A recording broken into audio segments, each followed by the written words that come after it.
अगर मेरी बैत न करे तो उसे कत्ल किया जाए। फौजी यजीद जो चारों तरफ से अल्लाह के रसूल के खानदान को घेरे हुए थी, उन्होंने ये तय पाया कि 9 मुहर्रम के दिन नवासाए रसूल और उनके साथियों को कत्ल कर देंगे। बस मौला हुसैन ने जनाब अब्बास से कहा, अब्बास जाओ यजीद की फौज के पास, उनसे कहो कि उनके नबी की बेटी का बेटा कहता है हमें एक रात अल्लाह की इबादत करने के लिए दी जाए। जनाब अब्बास जैसे ही इमाम हुसैन का फरमान फौजी यजीद को सुनाते हैं, वो हंसने लगते हैं। ये फैसला किया गया कि अब जंग 9 मुहर्रम को नहीं बल्कि 10 मुहर्रम को होगी।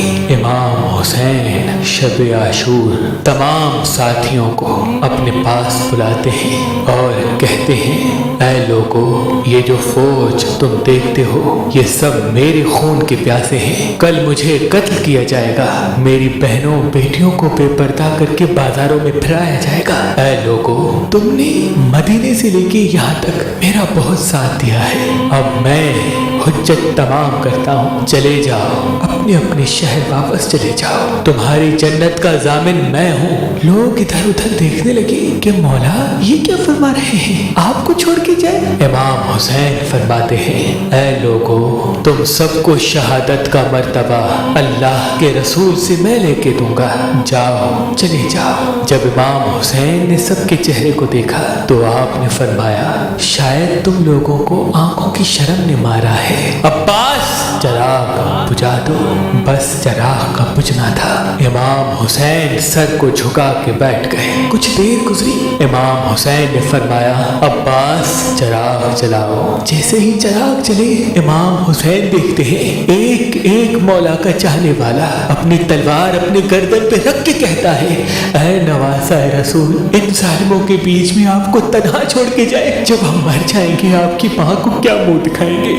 हमारी जाने, हमारे बच्चों की जाने आपके कदमों पे कुर्बान मेरे मौला, अगर आप हुक्म करें हम अभी के अभी अपने आप को कत्ल कर देते हैं। इमाम हुसैन ने फरमाया, ऐ मेरे बाबा, देख जैसे मुझे साथी मिले ऐसे आपको भी ना मिले। ऐ मेरे भाई हसन, देख जैसे मुझको साथी मिले ऐसे आपको भी ना मिले। फिर आप फरमाते हैं, जाओ अल्लाह की इबादत में मशगूल हो जा, कल हमें अल्लाह के दीन पे कुर्बान होना है। बस रात ढलने लगी, 10 मुहर्रम का सूरज तुलू हुआ, अज़ान अली अकबर आई, नमाज में हमला हुआ।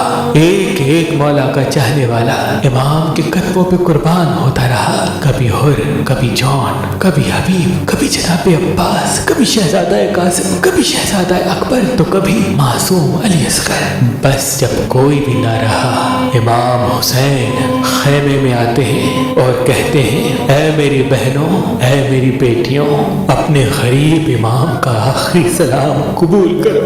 वावेला की सदाएं आम हो गई। इमाम हुसैन ने फरमाया, ज़ैनब, मेरे बाद तुमको कैद किया जाएगा। फिर आप एक खैमे में आते हैं जहाँ एक बीमार सोया हुआ होता है। इमाम हुसैन फरमाते हैं, अली उठो, अपने बाबा का आखिरी सलाम कबूल करो। जनाब सज्जाद बिस्तरी बीमारी से उठते हैं, देखते हैं कि उनका बाबा खून में रंगीन और उनका लिबास इतना सादा और फटा हुआ। इमाम सज्जाद कहते हैं, बाबा अब्बास। इमाम हुसैन फरमाते हैं, नहर किनारे सो रहे हैं। अली अकबर, उनको पर्ची लगी, उनकी लाश वहाँ रखी हुई है। एक एक शहीद अल्लाह की राह में कुर्बान हो गया। बस इतने में ज़ैनुल आबिदीन सहारे से उठते हैं और कहते हैं, ऐ मेरे मौला, मुझे इजाजत दे, मैं मैदान में जाऊं। इमाम हुसैन फरमाते हैं, सज्जाद, तुम्हारा इम्तिहान इतना आसान नहीं बेटा, हमें शहीद होने दो, हमारा इम्तिहान यहाँ खत्म होने दो, फिर तुम्हारा इम्तिहान शुरू होगा।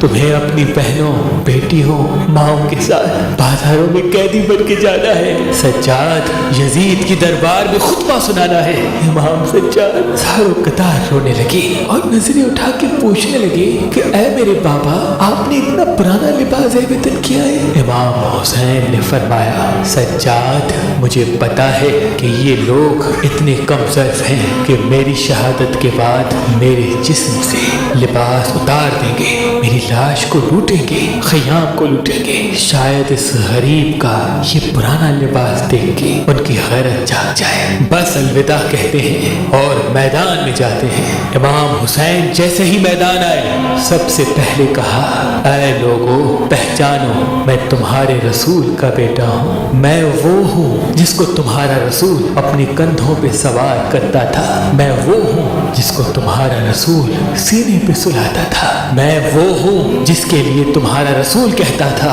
حسین منی وانا من الحسین، حسین مجھ سے ہے میں حسین سے ہوں، میں وہ ہوں۔ جب نماز کے دوران میں رسول اللہ کی پشت پہ آتا تھا تو تمہارا رسول میرے احترام کے لیے اپنے سجدے کو طول دیتا تھا کہ ایسا نہ ہو کہ رسول اللہ سجدے سے اٹھے اور مجھے تکلیف آ جائے۔ اے لوگو تم نے آج اس حسین کو رلایا ہے، اپنے ہاتھوں سے دنیا کے بدلے دوزخ کو لکھا ہے، بتاؤ میرا کیا گناہ ہے، بتاؤ کیا میں نے کسی انسان کا حق غصب کیا ہے، بتاؤ کیا میں نے کوئی نماز قضا کی ہے، بتاؤ میں نے کیا جرم کیا ہے۔ لوگ کہنے لگے کہ تمہیں اس لیے نہیں مار رہے کہ تمہارا کوئی